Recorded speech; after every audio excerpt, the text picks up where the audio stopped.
Welcome to the recorded workshop session for the Business Management Distance module.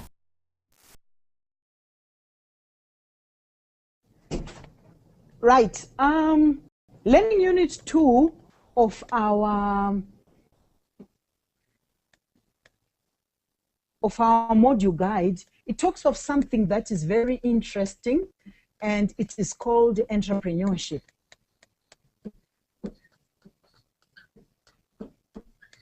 Now, when you talk of entrepreneurship, I earlier on explained about entrepreneurship as one of the limited resources that we have and that companies always are faced with. But one thing that is also very important, we now want to look at entrepreneurship with another eye. Now, looking at entrepreneurship, there's so many definitions of entrepreneurship, and if you can try to look for them, they actually mean, we have quite a lot, even 15 or even 20 definitions. Entrepreneurship, basically, you discover that it is actually a process. In our module guide, we have a term and a definition by Erasmus that talks of entrepreneurship as the process of creating. They talk of as the what? Process of creating. It's a process of creating and building something. And building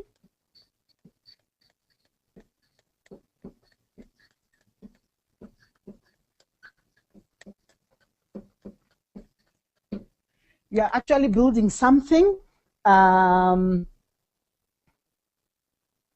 something of value, right? Yeah, it's quite long, but we'll just end there because I just want us to discuss something here. I want to point out something that is interesting. Process. Now, when you talk of a process, you are talking of something that does not have an end. It starts here, another stage, you reach another stage, and then you start again. So you might start from stage number 1, stage number 2, and stage number 3. So we are saying that entrepreneurship is a process, meaning that it does not come to an end, right? It is cyclical. And this process is of creating and building something that is new. You are creating, right? Meaning that you are coming up with something that has not been there. You are coming up with something or adding value to something that already exists. As you are creating, you are also building, coming up with something new. We are building a house. It means maybe there was nothing, there was no building, but we are now starting to build something. And we are talking of something of what? Value. So it's not just coming up and creating and building something, but it should be something of value. Now, that is entrepreneurship according to Erasmus. Now, let me just give you an example. I remember one of the greatest innovations we have had of time is the cell phone. I remember the days when I was still young, growing up, and there was a landline. And I remember you had to speak to someone when they were, number one, is either at work or at home. And if they're at home, they have to be in the room. You had to travel and walk from your bedroom to a specific location where the phone was for you to be able to communicate. And if you were not at work and you are between work and home, it was just the grace of God that we would not know what was happening.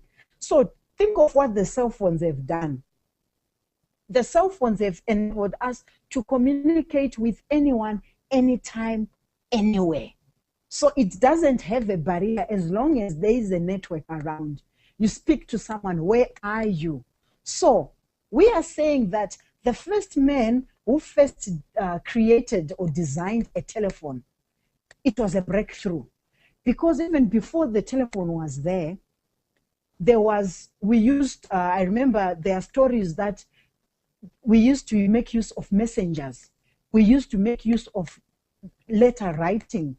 Think of a situation whereby someone is being sent from Cape Town, going to Eastern Cape. And it's a message that I need to send. How many days would it take for someone to walk to Eastern Cape with a message? It used to happen. But then there was a breakthrough. And that breakthrough was the introduction of the landlines, right? So we started off from, let's say, number one, it was the messenger style, right? The messenger what? Era, right? We had the messenger era. And then the stage two, we said entrepreneurship is a process of creating and building something of value. So we had that messenger era, that was then. But then somebody started with the landlines, right? So it actually, something was created that was of value. And we moved from the messenger era to the landlines. We could now communicate over the phones. And then it developed again into cell phones, right? And with the cell phones, this is the era that we are in. But believe you me, very soon, something is going to be developed from that. It means we are going to start again and say, develop from cell phones. I don't know what will be happening, say in the next 10 years or 20 years from now. So it is just a process of creating and building something that is of value. So when we say someone is an entrepreneur, sometimes they don't recreate things, but they add value to something that is already there. For instance, somebody added value. Okay, it started here, added value, and then we have the landline. And then somebody discovered that, you know what, with the landlines, we have challenges. Sometimes it's difficult even to communicate. What happens? We have the cell phones, right? So it's all the process of creating and building something of new. That is how I would want you to unpack even the definitions that we have there. We also have another definition by Van Art, which says it is the act of initiating, creating, building, expanding, and sustaining a venture. I would like us to have a look at the keywords on that definition. That would actually make us to be able to understand all these things without a problem.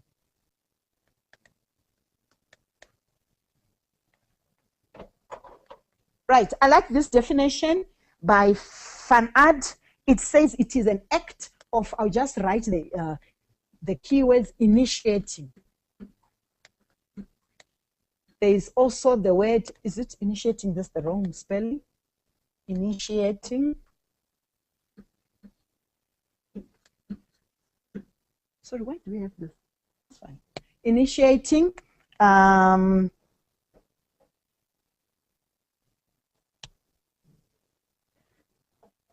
There's another word, creating. I love this other word. It actually gives us something. Creating. And then there's also another keyword that actually building.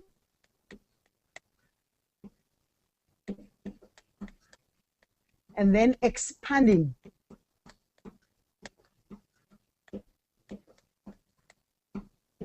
Expanding. And then there's also the word sustaining. Sustaining a venture. Now, when you talk of the word venture, you are simply talking of what? A business, right? A business. That's a venture. So we are saying that when the very moment we say that we are an enterprising, we want entrepreneurship. If we can talk and sit down and conclude and say, this person is an entrepreneur, we need to look at the word, are they initiating something? Are they starting something new? Something that has not been there? What are, on that they have, what are they expanding? And are they able to sustain a venture? To be able to sustain a venture means to remain what? Profitable. to remain profitable. And I'll just bring a simple example that is closer to home. If you look at your letterheads for Rosebank and the like, you see on the logo that it has been established since 1948. So what do we learn? 1948. It has been sustained. It has remained profitable since 1948. So that's a good example of entrepreneurship. So when you look at an institution, an organization, and you want to see those traits, those characteristics of being entrepreneurial, you look at all these words. Are they able to initiate something? Are they creating something? Are they building something? What are they expanding on? And are they able to sustain it? That is very important, right? You discover that with all the definitions that we have on entrepreneurship, they revolve around those words. They might differ. One of the challenges that I can give you is, with the words that you have been given, can you come up with a definition of your own of entrepreneurship? What is entrepreneurship? Or what have you seen? And can you conclude and say, this, therefore, I can say it is entrepreneurship? Now, there is also another heading that we have in our book and also in our guide, and I also want to emphasize on it. And the subheading is called Renaissance of Entrepreneurship. Renaissance. Let me see. Okay.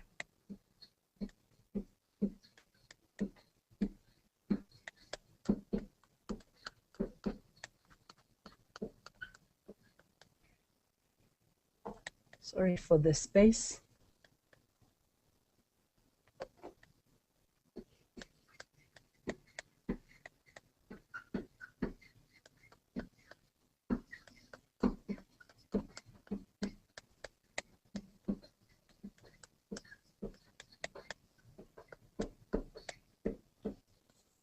Right, the word renaissance here, let me explain it a little bit.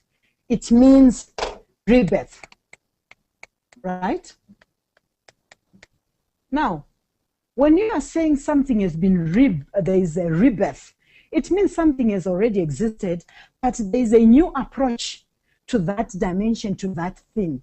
So when we talk of entrepreneurship, there is no way we can discuss about entrepreneurship without also talking about the rebirth of entrepreneurship.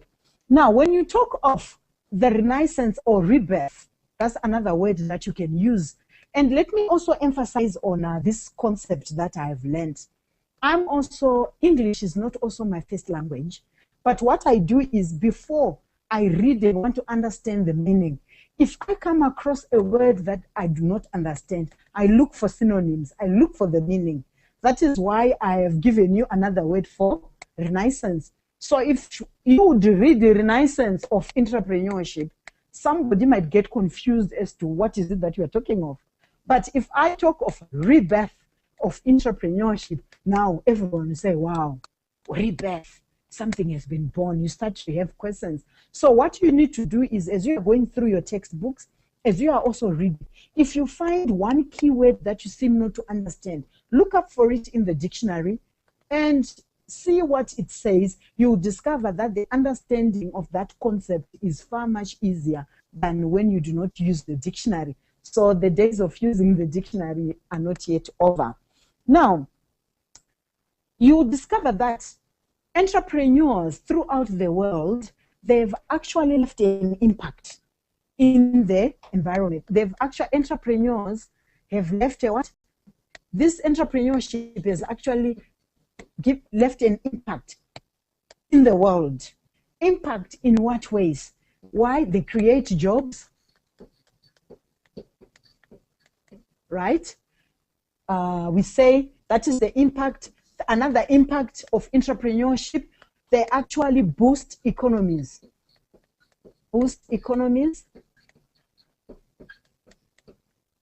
And then also it has improved our lives. improved welfare.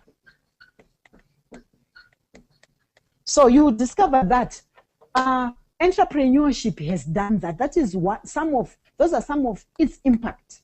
Its impact to the society is that jobs have been created because somebody dared to dream. The economy of the country has been boosted because somebody thought of doing something. And there's been improved welfare. Let me reflect on this one. I don't know what comes into your mind, but one thing I've discovered, one of the greatest invention of our time, I always marvel and think of it. Of course, we've talked about the cell phones. So convenient, right? I think of the microwave always.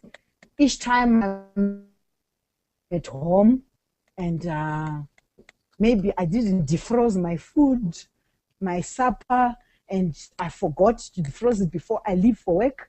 But thank God for the microwave. I know that life is what? Easy. I think of the washing machine. Wow, that is wonderful. Washing machine. Think of the days we need to wash those clothes. Myself as a lady, that was the job of a woman. One stocking after the other, one shirt after another. And think of it, if we are 10 or 5 in our family and we are putting on 6 items at a go. So it's 6 times 5, 30 items per day times 7. We are talking of 180 items that you need to wash one by one. But thank God for the washing machine. Just shove it in. Make sure that is the correct weight. Everything happens whilst you are relaxed. I also think of one of the greatest invention of our time. Let's think of this South African product, the creepy crawly for the swimming pools. The crawly, let me see if I can get the spelling correct. Yeah. I'll mind about the spelling. I don't know whether I got it correctly or it's okay, but we have the creepy crawly. You see that South African invention by one of the South Africans who designed something like a broom or mop for the swimming pools. And today we don't have stress with the leaves and dirt that settles in our swimming pools. Why? Because one person thought of it and found and invented creepy crawly. We have it now in the market and it is now a must for every swimming pool. So thinking of all these things, we can think of the impact. Of course, they have an impact, is it?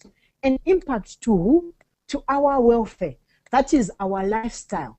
Like what I have it's WE, welfare.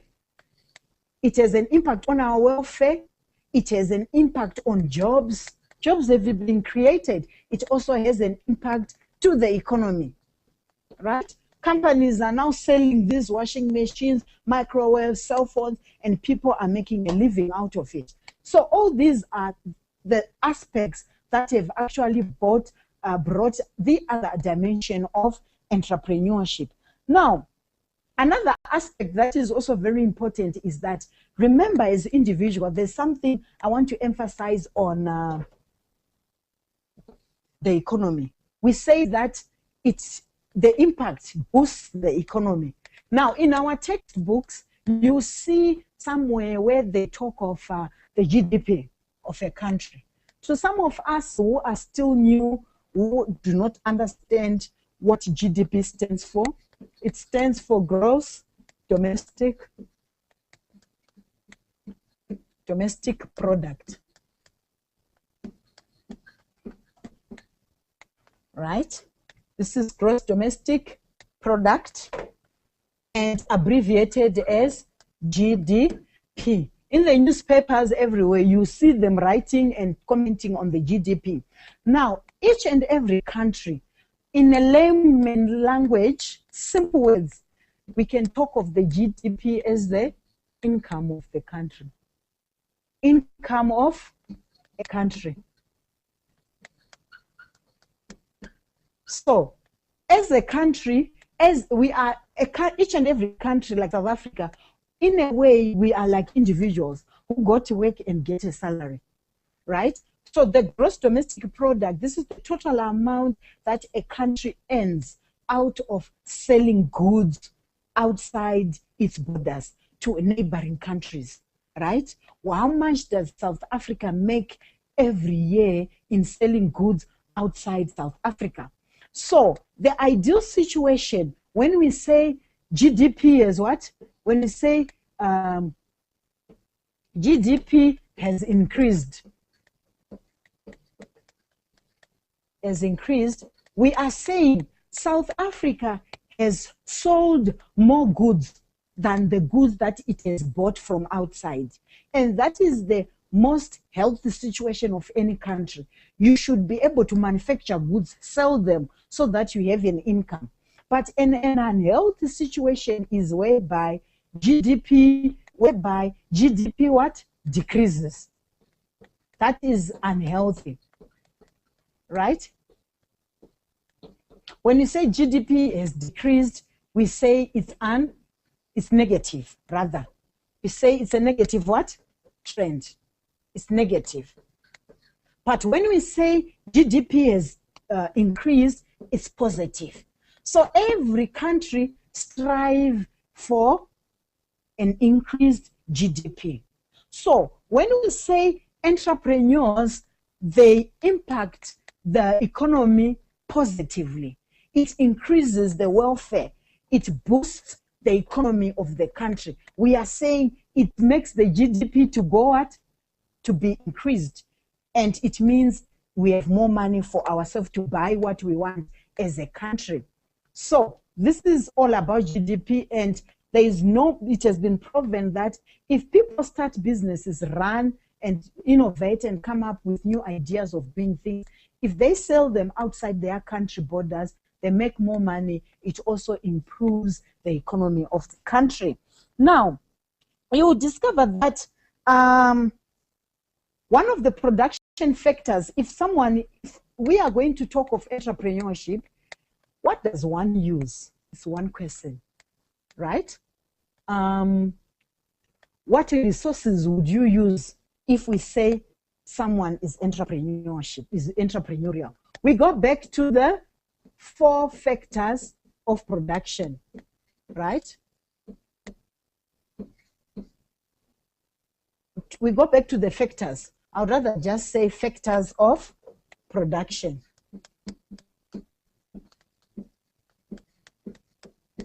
Right? We mentioned them earlier on, which are human resource, right? We talked of capital. We talked of entrepreneurship.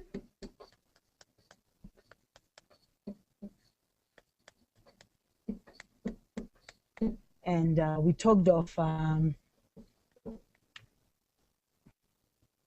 we can also talk, natural resources. Natural resources.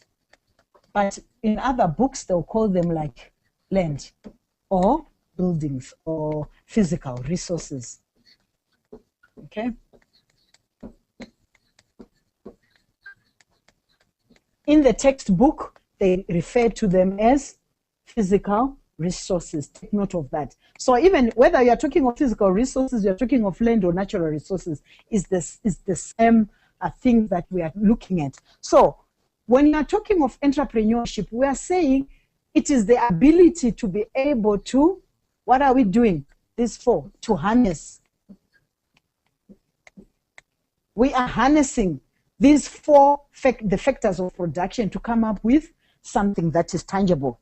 Now, you discover that there is actually a difference between, we shall look at that, there is a difference between a small business owner and an entrepreneur. Now, an entrepreneur does not end in creating and coming up with something new. But what do? If we are to say this person is an entrepreneur and this one is just a small business, you look at two things. Number one, look at growth, the growth of the business, right? And you look at the time frame. And one thing, if you are to look at an entrepreneurial business, in an entrepreneurial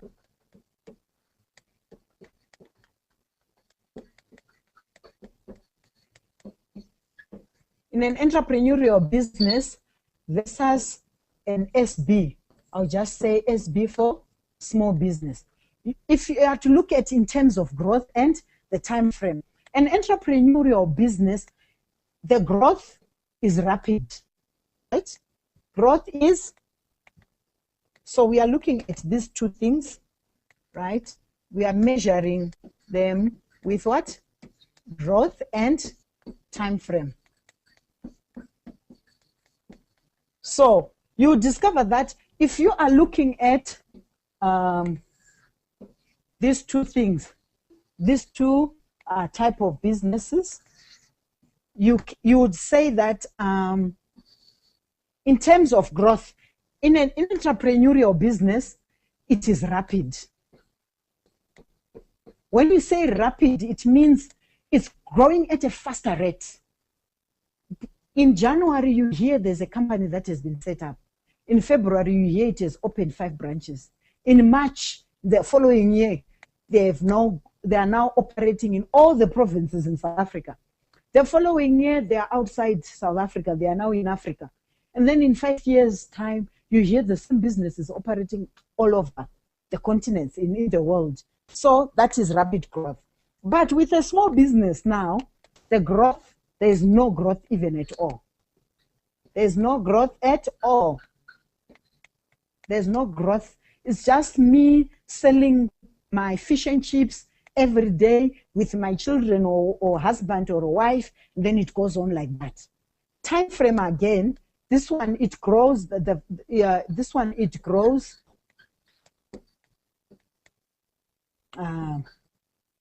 in a short space of time.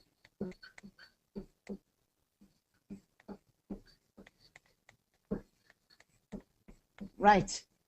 In a short space of time, the same applies with the small business again. Actually, it remains stagnant. It is stagnant for forever. A small business is, this one is stagnant. If it is stagnant, we are saying it does not what? Change at all. So those are some of the visible characteristics that we can actually tell between an entrepreneurial business and a small business. Another aspect is they actually change their package in terms of product offering. In terms of product offering,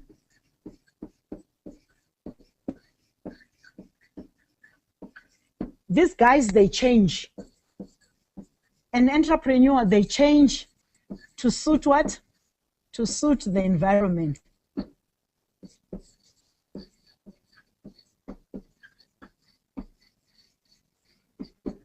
And with these people, it's the opposite. They don't change. They remain the same. I remember there are certain shops that you can actually visit, I'm sure. You grew up, they'll be selling their fish and chips, putting them in a khaki paper, wrapping it in a khaki paper from 1958. They're still doing that, wrapping them in a khaki paper.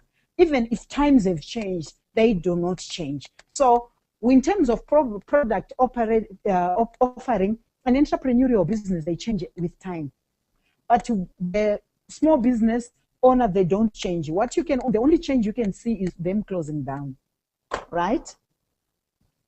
Now, one thing that you need to understand is we are doing entrepreneurship as a chapter, but it's actually a very wide topic. It's really a very big topic. I mean, it's very wide. There are so many things that we can learn from. But this is just allowing us to have an overview of what we are dealing with in management. Now, there is something that is also very important that we need to look at for us to be able to look at someone to see whether they are entrepreneurs or not. Now, someone might be asking me, I'm a manager, why am I learning on entrepreneurship, right?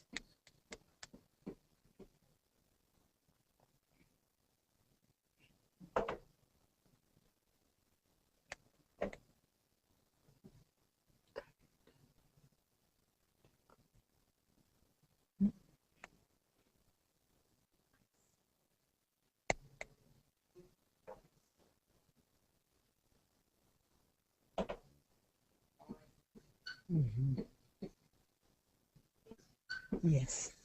Right. The traits and characteristics of an entrepreneur. Those are the things that we need to see, right? We shall look at a chapter called The Business and Its Environment. The reason why we are learning and doing something about entrepreneurship, one thing you need to understand is that times have changed. And as times have changed, businesses no longer want to hire people who do not have a knowledge of what it entails to be an entrepreneur. Because times have changed, it really needs somebody who is a manager who can quickly adapt, who can quickly change to suit the changing environment. So it needs somebody who is creative, somebody who is innovative. Business today is looking for people who have that mindset, people who are not resistant to change, people who can adapt and work in different environments. Hence, we need to understand the traits and characteristics of an entrepreneur so that as we are being trained, we panel beat ourselves to suit what employers are looking for, to suit what the business environment is waiting for us to be like. Otherwise, we will not succeed as managers. There are about 5 aspects that I need us to look at. And if you are to look at in our guide, in our module guide, they've talked about 5 aspects that are really very important. And this includes, as an entrepreneur, these are some of the aspects that you need to have. You need to have ambition. Ambition and motivation. Ambition and competition, yes.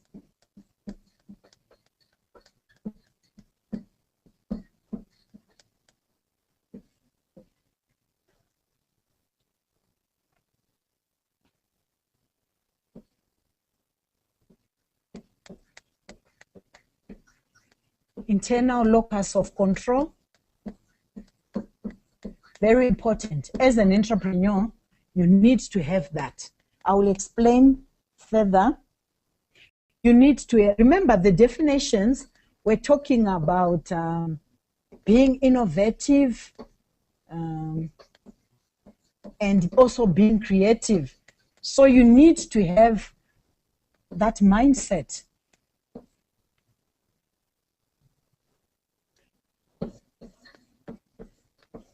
Risk-taking again. You need to be a risk taker. They are actually looking for, employees today are also looking for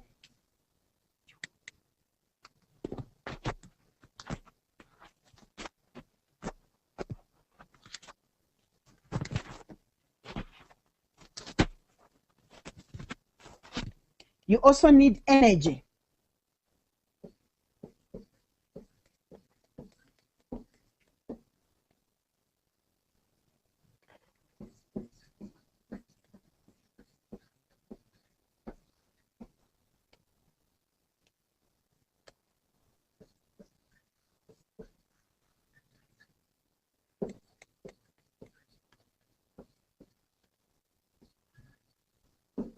It goes on like that. But let me explain on these 5 traits or characteristics.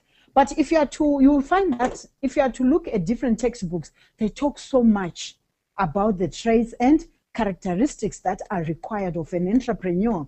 But these are some of the underpinning traits and characteristics that employers even today are looking for managers to have. You need to be somebody who is ambitious, and you also need to have a sense of competition within you, meaning that within you, remember, ambition comes from within. Drive comes from within. If you are looking at emotional intelligence, you discover that there is a component in our brains that is in charge of personal drive. The reason why some people are not who they are today is because they lack the drive.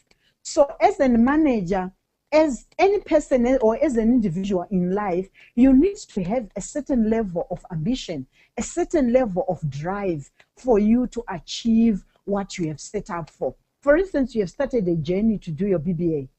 Yes, it's one thing to register for a BBA and it's one thing to finish it. But for you to be able to finish it, you need to have that drive. See yourself in the end. See yourself with your qualification.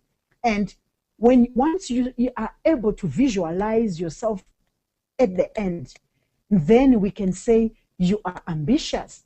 There is also this element of competition. In this world, there are so many people that are doing things that are similar to what we are doing. But the secret is, how can you beat your competitors? That is the secret.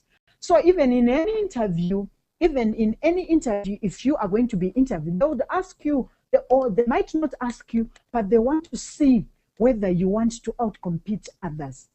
There is internal locus of control. When you talk of internal locus of control, this is also like, I've talked of ambition there in the beginning, right? But for you to be able to have the internal locus of control, this one is rooted in ambition. It is rooted in what? In drive, right? And when you have a drive, you have ambition to do this. But when you have ambition, for you to be able to achieve this, you need internal locus of control. What am I talking of? I am talking of the ability to be in charge of yourself, to be in charge with your destiny, to be in charge with what you want to achieve. Now, as a manager, we are saying, what is it that you are going to be in charge of? I want to make sure that I make 20% profit in my department. I want to make sure that I cut costs by 30%. That is are you in charge of that? You need that as an internal loss of control. Control yourself to make sure that you reach your goals. You need to be innovative and creative. Come up, sorry for the spelling of innovative, it's triple N, it's supposed to be double N. So you need to be innovative and creative. Innovative as in, are you able to come up and create something that is new? Are you able to take what is within what you are actually using? Are you able to challenge it, right? Okay. So are you able to challenge it, right? If you are going to challenge it, are you going to come up with something that is new? Let me give you an example. Say you are in the office. There are systems that are already set. And those systems, you really... It's in my bag. Okay.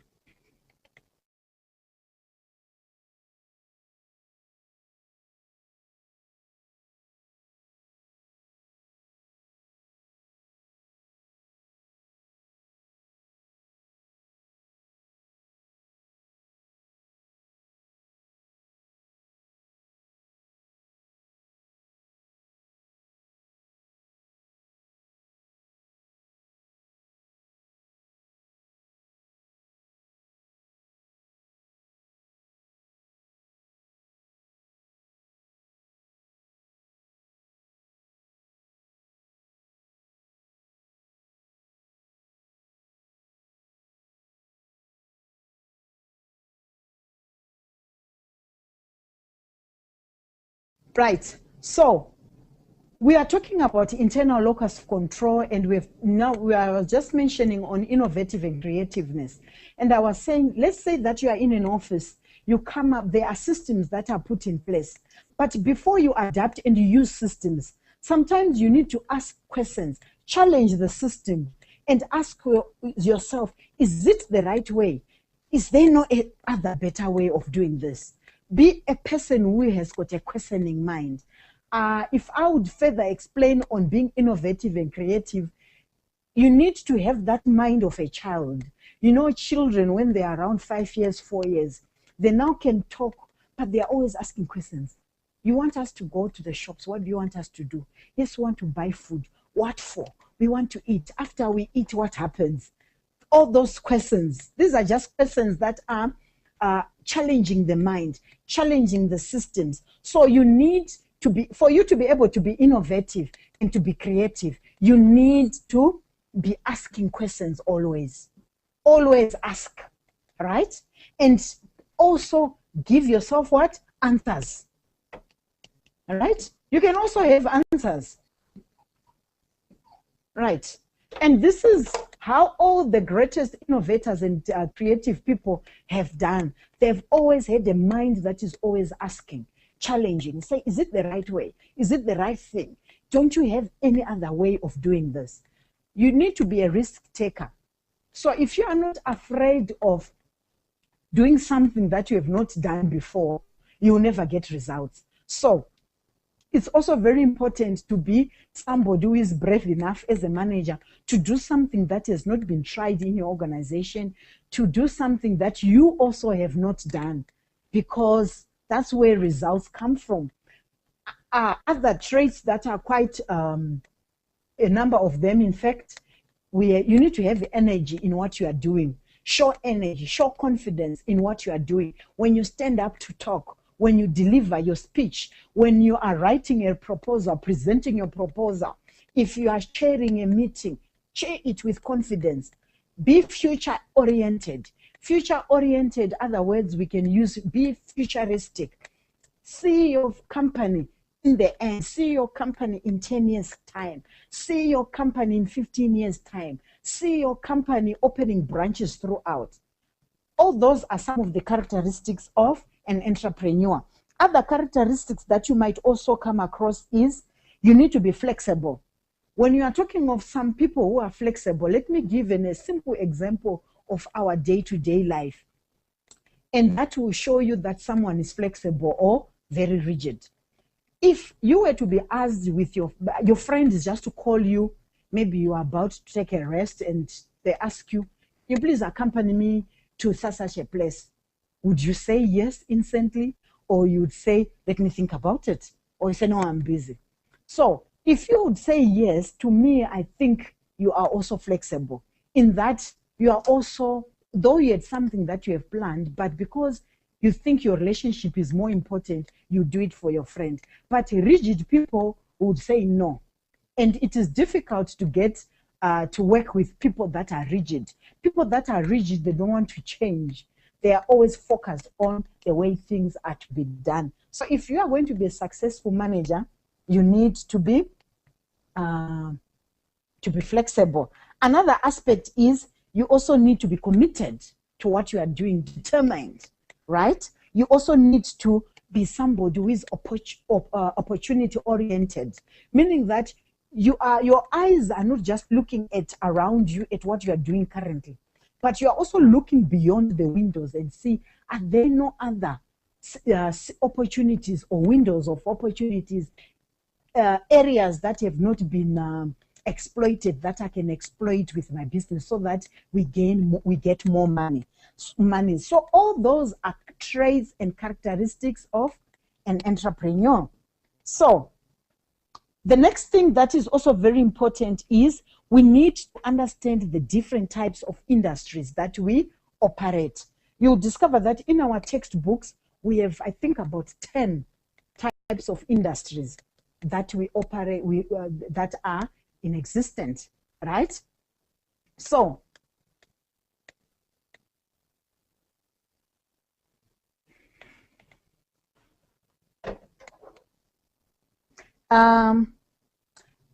one thing that you need to understand again is, okay, let me just mention about industries. We have different types of industry. It could be mining. You can do a business and be working in a mining industry. Different types of mining companies, is it? Right? We also have the banking sector. banking. We also have the education. We also have the hospitality and tourism.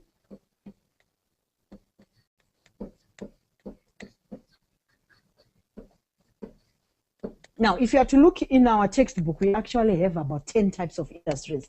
So you also need to understand, even before you start your business, or even you are a manager, you need to ask yourself, in which type of industry am I in? And in that industry, how do we operate? How is the competition like? What are the opportunities for our industries? How can I explore them in that industry? So you need to identify in which industry you fall under. So if you are to look at our prescribed textbook, we have about 10 types of industries that you might find yourself in.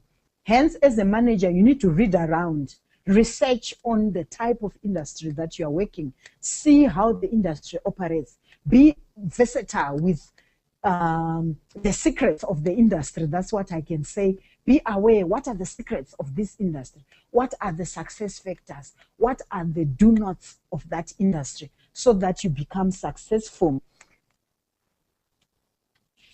Now, people start businesses because of different reasons. People start businesses because of different reasons. And those are some of the reasons we need to understand. Some people start, okay, maybe let me start with a question. Why do people start what? Why starting a business?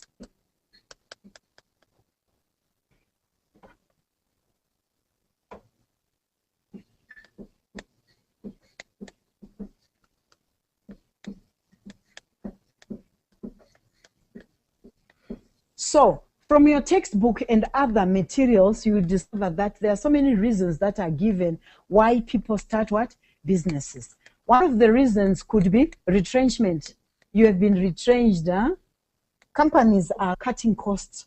And when they cut costs, sometimes one of the reasons of cutting costs, it might be costing your job. So retrenchment, right?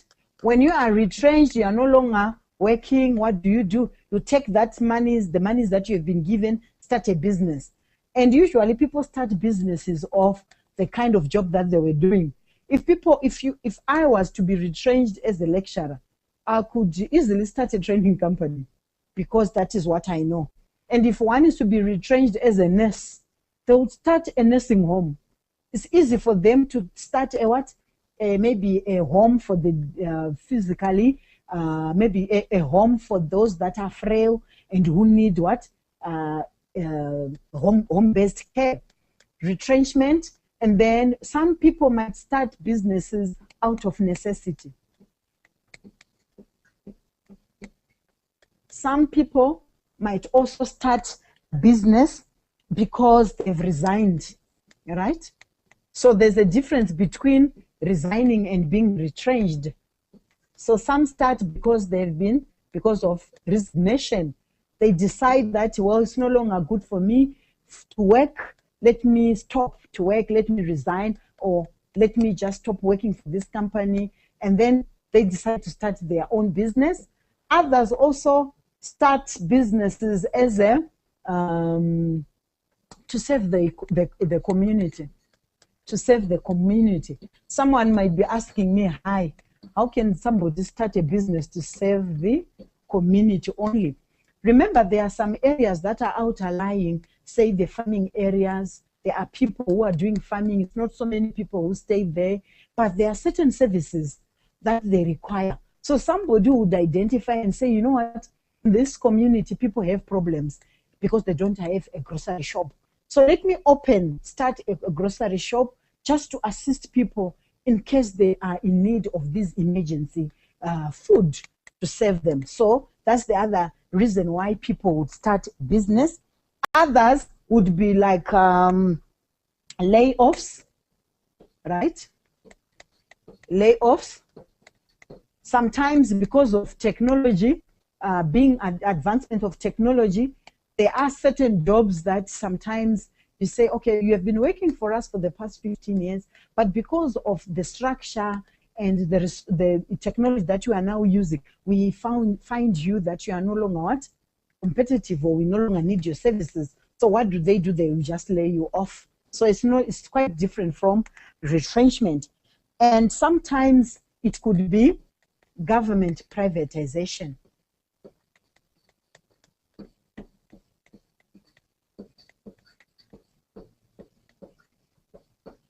Those are some of the reasons why people would start some businesses. So there are quite a number. Others would be saying, you know what, I was tired and it was monotonous, the job I was waiting for, I was doing, so I needed a change. I needed a change. So others would also, I would write and add on that one. Others would be just doing business just for a what? For a change. Those are just the reasons. There's nothing you can say to someone, but others are bored in doing one thing after the other. So those are some of the reasons. And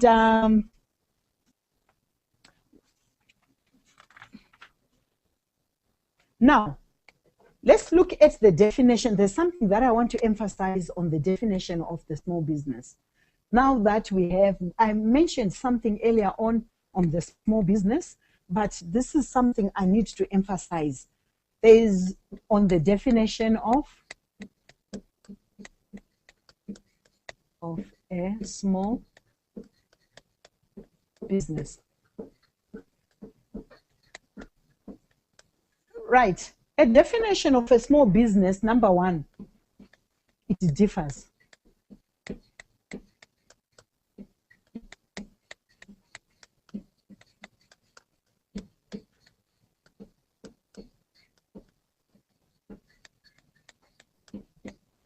So that is one thing that is very important. It differs from country to country. So when you are asked as to say what is the definition of a small business, you need to say according to the South African Act. In South Africa, a small business is defined as in. Why is it that it differs from one country to another? This is just a scenario. In South Africa, the population is about almost around 50 million, is it? And then let's look at one of our African countries there. Nigeria, it has got about about 140 million, right? And if you are to look at maybe Zimbabwe, has about 13 million, right? And then we have Gabon, one of the smallest African countries. It is about 800,000 people, the whole country, right? So if we are to look at these people, because of the number of people in the population in a country, it will differ what they call small. How small is small? If you are to go to America, it's also different. It's a bigger state, right? So what happens is that you need to check what is small in Nigeria or what might be very big. Okay, what is small in Gabon might be very, very small in what? Or what might be big in Gabon is small in Nigeria. And what is also small in South Africa is also big in Zimbabwe. So that is one of the reasons why the definition will differ from one country to another. So another aspect that is also used to measure and to tell about this definition, you discover that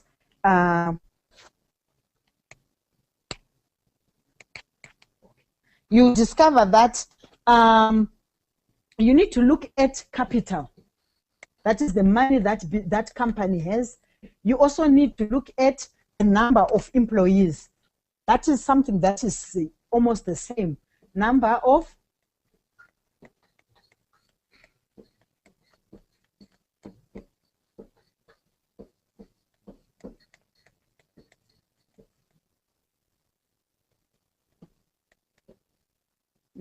employees. You also need to look at the assets You also need to look at the sales turnover.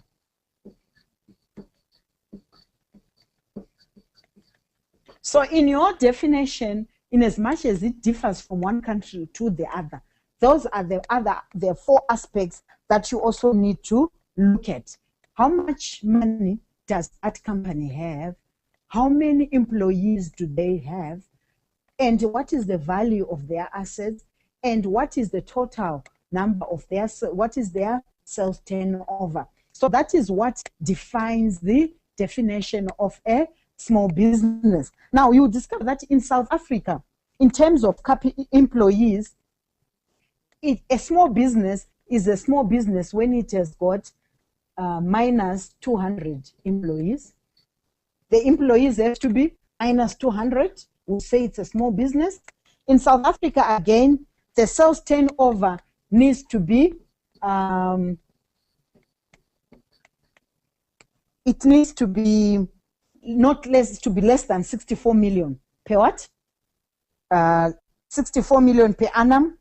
And then capital or assets, the value of the assets or capital needs to be at least needs to be not less than what? 23 what? Million. 23 million. And there should be direct involvement of managers, of the owners. Direct involvement of what? The owners. Then you can say it's a small business. So those are the differences. And if you can actually define a small business, say in Namibia, you need to go back to what do the Small Business Act of Namibia say, and how do they describe a small business. So that is what I wanted to emphasize on the definition of a small business, that it differs from one country to another. There is also something that is also very important. There are also advantages. Make sure that as you are revising, you take note of the advantages and disadvantages of a small business or entrepreneurship, of running an entrepreneurial venture. Please take note of the differences. Make sure you have and you know them by heart. It is very important. Now, there's something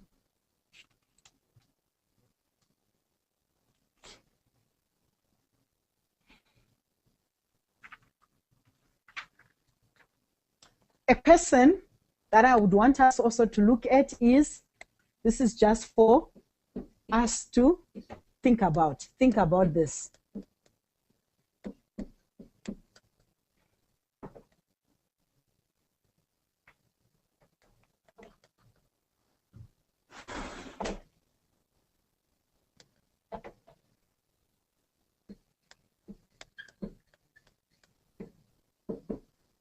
Okay, think about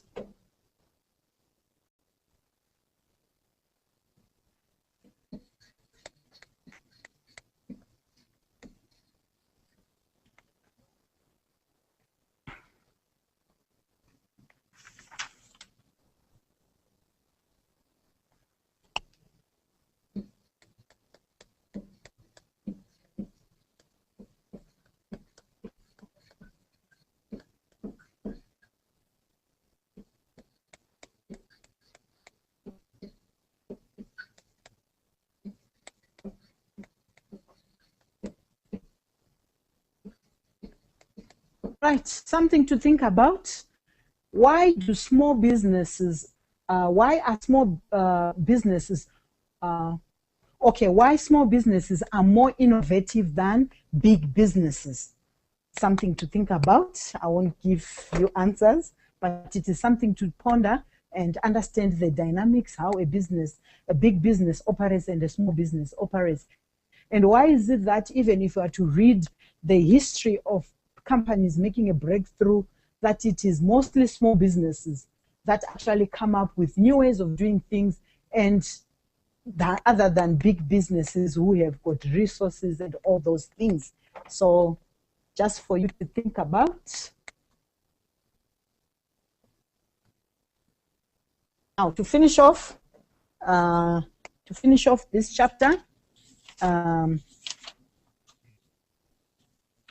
Right, there are certain planning skills that are required for an entrepreneur, and these include you need strategy skills. Very important. When you are talking of strategy, this is like a game plan, right? It's a way of doing things that is planned. So you need those skills to come up with such a plan. You need very good planning skills, right? So that you give birth to strategy. You also need very good marketing skills. How can people know that you exist other than if you do not tell them? Tell them that you exist, marketing your business, right? Financial skills, right? Even if you have money, you need to make sure that you have the knowledge of how to manage your funds. Otherwise, you'll be running a loss all the time. You also need project management skills. Project management skills. Someone would say, ours is not a project, it's a company. Yes, it's a company, but it's a project because it has got a beginning, starting time, and an ending time. So it is a project indeed. And then you also have human relations skills, very important. When you talk of human relations skills, you are talking of the ability to be able to communicate and talk to everyone, no matter what level those people are. You are a manager, you need to know and understand how to talk to clients, you need to understand how to talk to your employees, you need to understand how to speak to your bosses, your subordinates. That is very important. And especially with these days, like here in South Africa, being a rainbow nation, people from different cultures and the like, you need to know the secret of dealing with what? These different human beings. We're cooking pots, brewing with different cultures, but how are you able to work with people from different backgrounds? So all those are skills that are very important. As you have started your program, make sure you nurture all those skills and be able to make a success of it. Now,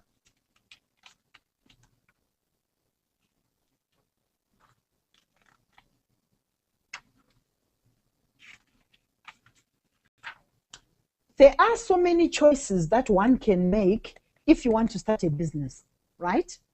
How you can start a business from scratch. You can also buy a business that is already in existence.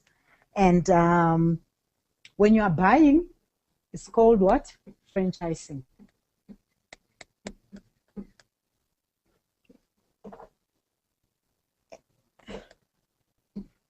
In South Africa, we have got so many examples for companies that you can buy.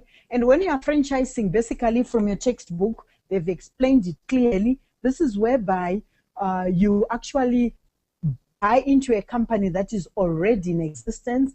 What they do is they offer you skills, they offer you training, equipment, and they also, the training also, they also, with the training, it also includes management training, and also training of maybe sales training, right? Management training, this one, training, right? That's the I there. And also sales. Say, for instance, you want a franchise of Spares or Nando's.